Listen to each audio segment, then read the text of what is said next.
Hey guys, what's up? If you don't know who I am, my name is John Crump. I'm an investigative journalist for AmmoLane.com and I'm the director of Virginia for Gun Owners of America. Today, I want to talk to you guys about something that's not gun related, but is one of my passions. That is internet security. Being gun guys, we have to maintain some level of anonymity on the net.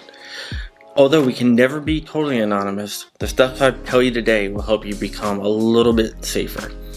Whether you know it or not, your provider, whether it's Verizon, Comcast, AT&T, is storing information about you. Every site that you go to, even that one, they store. Scarier than that is if you use public Wi-Fi, let's say in a Starbucks, everyone there can see your information because you're on the same network. That means hackers can use packet sniffers to steal your information, whether it's credit card information, passwords, or anything like that. It's very, very simple to use something like Wireshark to do that. So I'm going to give you some steps where you can maintain a little bit of anonymity. The first thing everyone should use, I don't care who you are, is to use a VPN. A VPN stands for a virtual private network. Basically what happens is your computer establishes an encrypted tunnel through the internet to a server that's sitting somewhere in a data center. When you request a website, it goes through the tunnel to that server, and that server requests a website. What that does, it keeps you totally anonymous from the website you're hitting. They can't tell what your IP is because it's only going to see the IP or internet address of the server. Not only that, whoever is sitting in that Starbucks monitoring your traffic, all they're going to see is gibberish. Everything that you're sending and receiving is encrypted. So no matter where you go, they will not be able to see where you go. And the sites that you go to, they won't be able to see what your real IP is, and they will not know where you are. You can also use this trick to get around stuff like Netflix blocking. Certain countries block certain programs on Netflix. Let's say you're sitting in the UK and you want to watch a Netflix show. You can open up a encrypted tunnel back to a server in the United States, then goes out to Netflix. Netflix will never know that you're in the UK. To Netflix, it looks like you're in the US. Therefore, you actually get to watch the show, which is kind of cool. It also lets you get around censors in certain countries like China. China is notorious for the Great Firewall.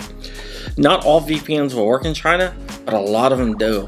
NordVPN is one that works. Dashlane also has a built-in VPN that works in China. Let's say for whatever reason you cannot use a VPN. For example, you're a gamer. Gaming over VPN kind of sucks because of latency, high ping times. So what do? You want to maintain a little bit of anonymity, but you can't use a VPN. Well, whenever you use your provider's domain name servers, DNS servers, they store the information of the sites you go to. So we want to go ahead and get rid of that. So instead of using your provider's DNS servers or Google's, we want to use Cloudflare's 1.1.1.1, 4 ones. Basically, it's going to be a lot faster than any other DNS servers out there. I've seen the benchmarks, and they are blowing away Google and everyone else for domain name lookups. So that's really cool. If you don't know what a domain name is a URL, Universal Resource Locator, like libertyreport.co. What a DNS server does, it takes that libertyreport.co and translates it to a number, an IP address, and that's what it actually hits. So by using 1.1.1, it doesn't store where you go. Well, it will cache it for 2 weeks, but then it deletes the cache. A cache is basically short-term memory. So the cache will be deleted in 2 weeks. So I would recommend using the 1.1.1 service to go wherever you want to go, because that's going to keep you safe. Another thing that we need to look at is password managers. Password managers are very, very important. I use Dashlane. I'm not sponsored by Dashlane or anything, but I use Dashlane. Basically, I have different passwords to each site, and Dashlane will automatically fill them in. And since I don't share passwords between sites, if one of my accounts gets compromised, all I have to do is reset that password, and I don't have to worry about any other site because all my passwords are different. They're also complicated too. Random numbers and letters. So it's not an easily guessable password. So that's what I like to use. And on sites like Facebook, for example, I like to use phrases. Not a lot of people know, but you can use a phrase. So if you use shall not be infringed with the spaces, no hackers can be able to guess that, because the level of cracking that it would take is impossible unless it's easily guessable. So I would not set my password to shall not be infringed because I'm a gun rights guy. But I would set it to something like Mary Had a Little Lamb or something like that, and then no one will ever know. So another cool thing about Dashlane is the built-in VPN.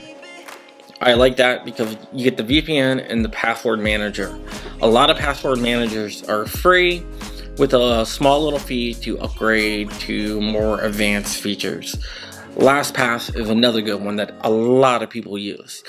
If you're not using a VPN, the 1.1.1, the Cloudflare stuff, or a password manager, or all of them, then you're putting yourself at risk. Everyone can see exactly what you're doing online. And once they crack one password, they have access to your whole entire life. So take it from me, the gun guy. You want to stay guarded on the internet and go ahead and protect yourself. I wanted to make this quick little video after talking to some people.